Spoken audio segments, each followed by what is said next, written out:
Olá, estamos de volta com a nossa terceira parte da aula sobre estrutura de capital e vou começar trabalhando aqui dois termos muito comuns a gente falar dentro desse momento que a gente fala de estrutura de capital. Um termo é o próprio capital, né? O que é capital?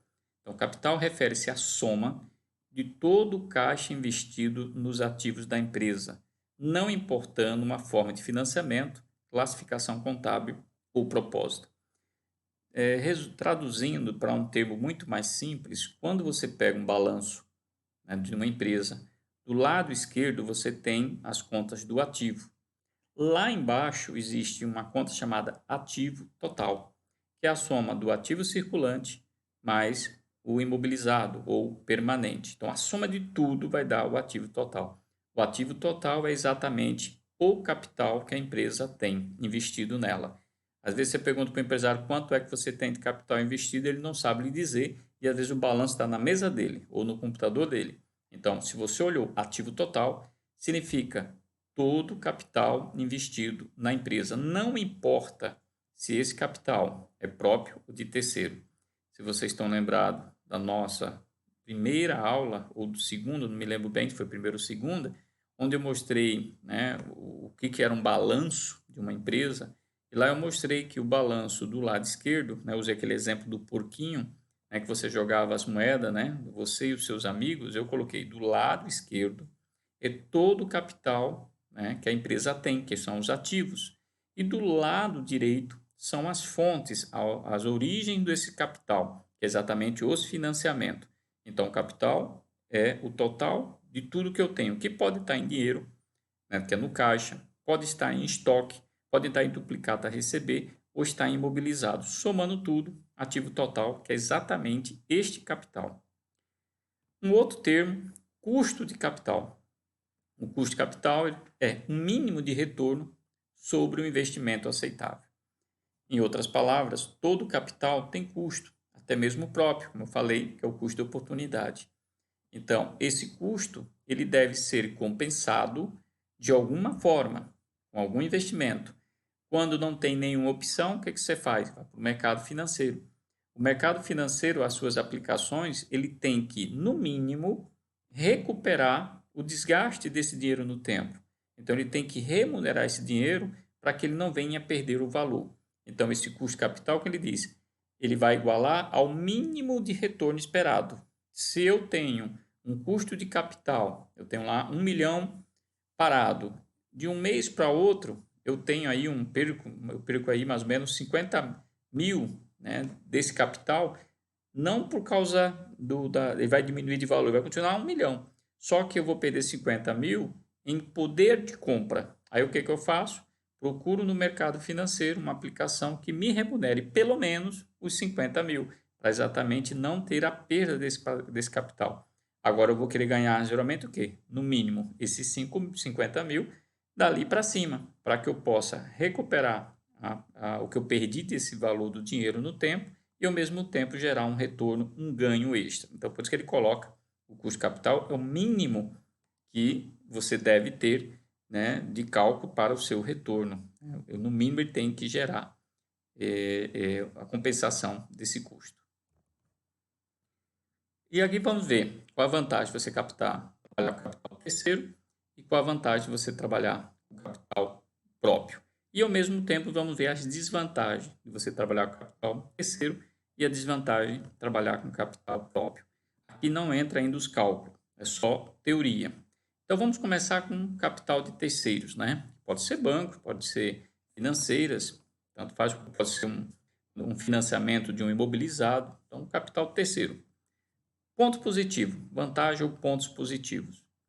Capital terceiro, mais barato do que o capital próprio em situações econômicas normais. Por que ele diz isso, né? Mais barato que o capital próprio em situações econômicas normais?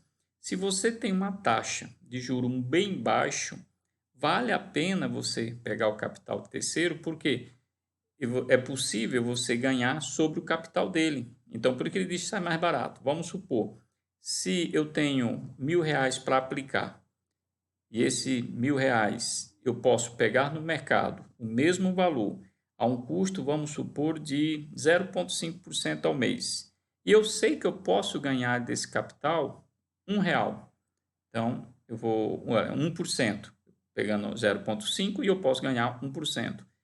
Se eu usar o meu capital, eu vou ter um custo de 0,5, que é o custo do capital no tempo.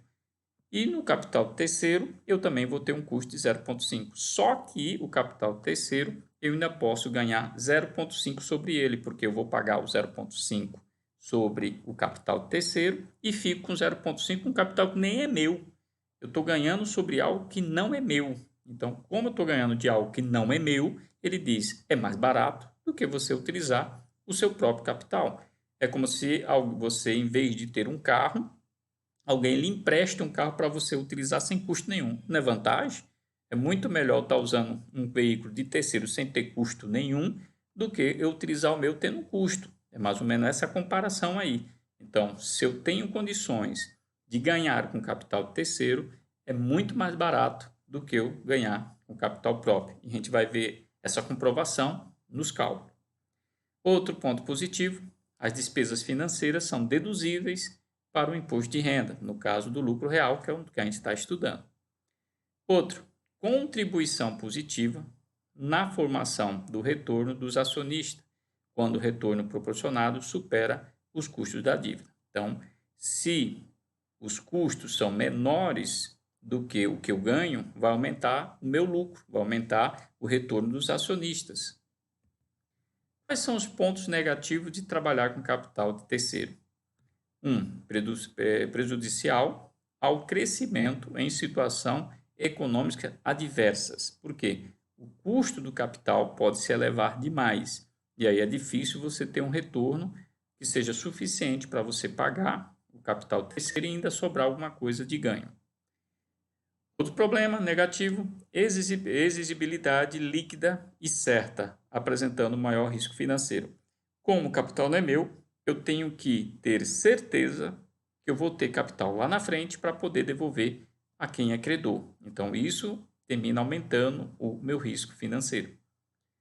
Terceiro, contribuição negativa na formação do retorno do acionista quando o retorno proporcionado não supera os custos da dívida. Então, quando os custos são muito altos e ele não é possível ganhar com ele, então, em vez de gerar um ganho para o acionista vai ter que perder dinheiro, porque ele vai correr uma parte do lucro da empresa.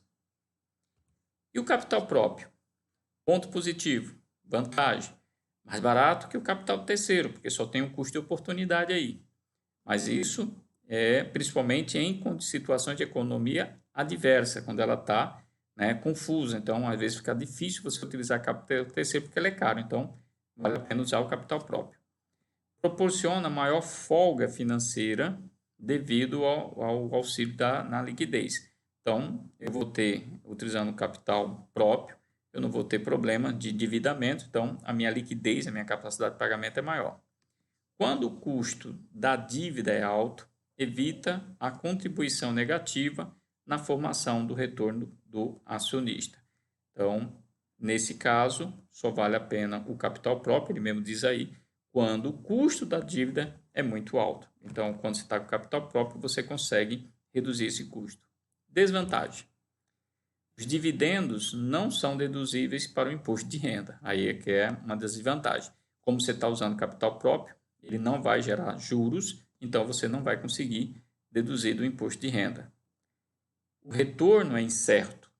Você está utilizando o seu recurso dentro da empresa, não é certeza que ele vai gerar algum retorno e você está com seu capital em risco. Quando o custo da dívida é baixo, evita a contribuição positiva na formação do retorno do acionista.